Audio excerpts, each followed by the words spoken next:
सोचिए, एक सुबह आप उठे और आपको बताया जाए कि अब आपका देश आपका नहीं रहा।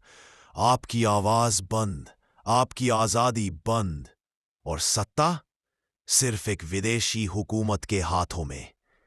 बहुत लोग सोचते हैं कि भारत में इमरजेंसी सिर्फ 1975 में लगी थी, लेकिन सच ये है पहली असली इमरजेंसी तो 1857 में लगी थी। और ये इमरजेंसी इतनी खतरनाक थी कि इसकी सच्चाई आज तक पूरी तरह दुनिया के सामने नहीं आ सकी।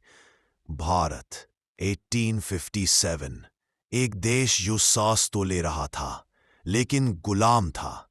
हर गली पर अंग्रेज सिपाही, हर कानून पर अंग्रेजों की मोहर, और हर हिंदुस्तानी के दिल में एक डर, अपनी पहचान, अपनी आस्था और अपनी मिट्टी खो देने का डर।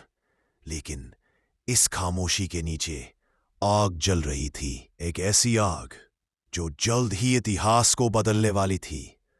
अंग्रेजों ने कानून बनाए जो भारतीय सिपाहियों की तनख्वाह कम करते, उनकी गरिमा छीनते, और सबसे गहरा घाव, उनकी आस्था पर हमला करते।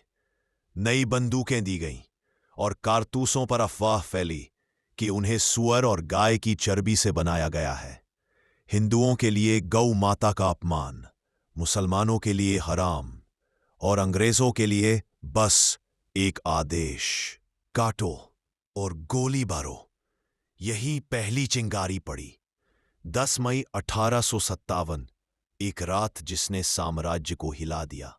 बंदूकें उठीं, तलवारें चमकीं, और पहली बार भारत की हवा में एक आवाज गूंजी, मारो फिरंगी को। बगावत मेरठ से निकलकर दिल्ली पहुंची।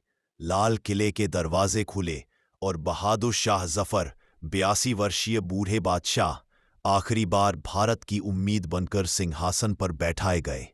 उस पल भारत ने सदियों बाद पहली बार एकता महसूस की थी। राजपूत, मराठा, पठान, सिख, बंगाली, मुस्लिम, हिंदू, सब एक झंडे तले, सिर्फ एक मकसद के लिए, आजादी।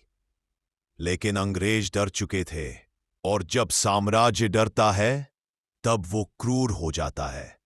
गांव जलाए गए, बाजारों में सिपाहियों को फांसी पर लटकाया गया, बेगुनाहों को कैद किया गया, और किसी पर शक हुआ तो बिना मुकदमे मौत दे दी गई। इतिहास गवाह है, आजादी की सबसे भारी कीमत खामोशी से नहीं, खून से चुकानी पड़ती है। 1857 की ये लड़ाई सिर्फ एक हार नहीं थी, ये एक चेतावनी थी, एक संदेश कि भारत की आत्मा को कभी कैद नहीं किया जा सकता। अंग्रेजों ने लाल किले की दीवारों पर आखिरी घोषणा चिपकाई, 1857 का विद्रोह खत्म हो चुका है। लेकिन क्या वो सच था? कहते हैं कुछ लड़ाइयां कभी खत्म